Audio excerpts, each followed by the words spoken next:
everyone. The Oracle memory area is where the database stores information temporarily while it's being used. It helps manage tasks like processing queries and saving data changes to improve performance. Now let's discuss what is Oracle memory area. Now let's discuss detail about memory area. हमने अपनी last video में discuss किया था कि हमारे पास एक machine थी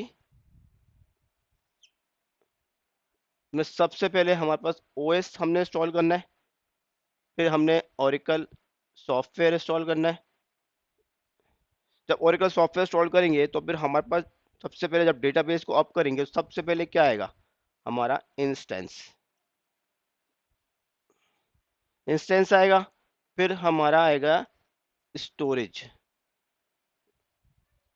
ठीक है, तो ओएस है, ओरेकल का सॉफ्टवेयर है, हमारा इंस्टेंस है और हमारी स्टोरेज एरिया है। इंस्टेंस के अंदर हमने डिस्कस किया, अब हम बनाते हैं यहाँ पे इंस्टेंस के लिए। इंस्टेंस में हमारे पास क्या था, दो मेजर कंपोनेंट थे, मेमोरी एरिया और हमारा BG process, this is background process. तो दो मेजर कंपोनेंट थे, memory area, background process. Memory area में टेम्परेरी इंफॉर्मेशन थी और बैकग्राउंड प्रोसेस जो कि ट्रांजेक्शन परफॉर्म कर रहे हैं, काम कर रहे हैं, वो कौन कर रहे हैं, बैकग्राउंड प्रोसेस हो रहे हैं। ये किसके अंदर है, ये इंस्टेंस का पार्ट है। मतलब ओरेकल का जब डेटाबेस स्टार्ट करेंगे तो सबसे पहले क्या चीज हमारी आ जाएगी, ये आ जाएगा मेमोरी एरिया आ जाएगा और बैकग्राउंड प्रोसेस स्टार्ट हो जाएंगे, मतलब काम करने की जगह बन जाएगी। अच्छा, अब हम बात करेंगे इस मेमोरी एरिया के कंपोनेंट्स। अब ये जो मेमोरी एरिया है इसके कंपोनेंट्स को डिस्कस करते हैं। इस मेमोरी एरिया के दो मेजर कंपोनेंट्स हैं। फर्स्ट वन है एस जी ए और सेकंड वन है P G A. S G A and P G A. S G A system global area, PGA programmable global area.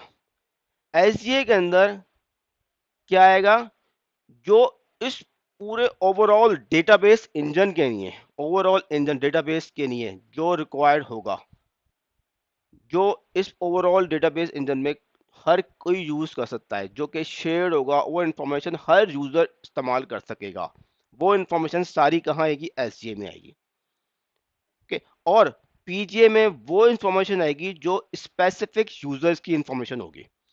Specific users की information कहां पर होगी, आपके programmable global area के अंदर होगी। एसजे के अंदर क्या रिक्वायरमेंट होगी, जो ओवरऑल जो बैकग्राउंड प्रोसेसेस इस्तेमाल कर रहे होंगे, जो बैकग्राउंड प्रोसेस डेटाबेस के हैं, उस तमाम के तमाम जो इस एसजे के अंदर जो इन्फॉर्मेशन है वो इस बैकग्राउंड प्रोसेसेस सारे इस एसजे के अंदर जो इन्फॉर्मेशन होगी वो बैकग्राउंड प्रोसेस है, जो ओरेकल के इंटरनल प्रोसेस हैं, वो सारे इस्तेमाल करके कहां पे यूजर को ही इंटरटेन कर रहे होंगे।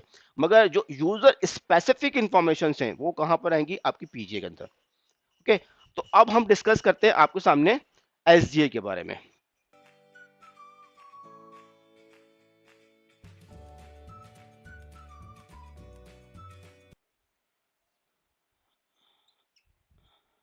अब यह है मेरा एसजीए, सिस्टम ग्लोबल एरिया, जो कि मेरा मेमोरी एरिया का पार्ट है, मेन पार्ट। मेरी मेमोरी एरिया के दो मेन पार्ट हैं, एसजीए और सेकंड पार्ट है मेरा पीजीए। अभी हम डिस्कस कर रहे हैं एसजीए के बारे में।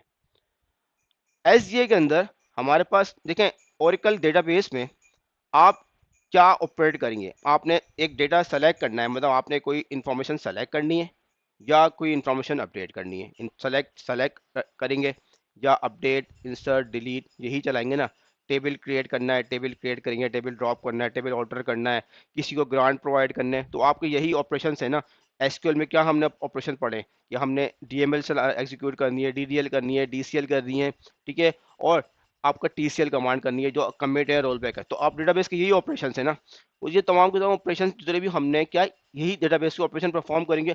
हम वो सारे ऑपरेशन कहाँ परफॉर्म कर रहे होंगे, जो कर रहे होंगे वो कर रहे होंगे हमारे बैकग्राउंड प्रोसेसेस। मगर उन बैकग्राउंड प्रोसेस अपना टेम्परेरी इंफॉर्मेशन कहाँ रखेंगे, अपने हमारे एसजीए के अंदर रखेंगे। अगर कोई डेटा सेलेक्ट करना है, डेटा का सेलेक्ट करके लेकर आएंगे तो एस के अंदर लेकर आएंगे, और डेटा यहाँ सेलेक्ट एस के अंदर रखने के बाद फिर यूज़र को रिटर्न कर देंगे। कौन कर रहे हैं? बैकग्राउंड प्रोसेस कर रहे हैं।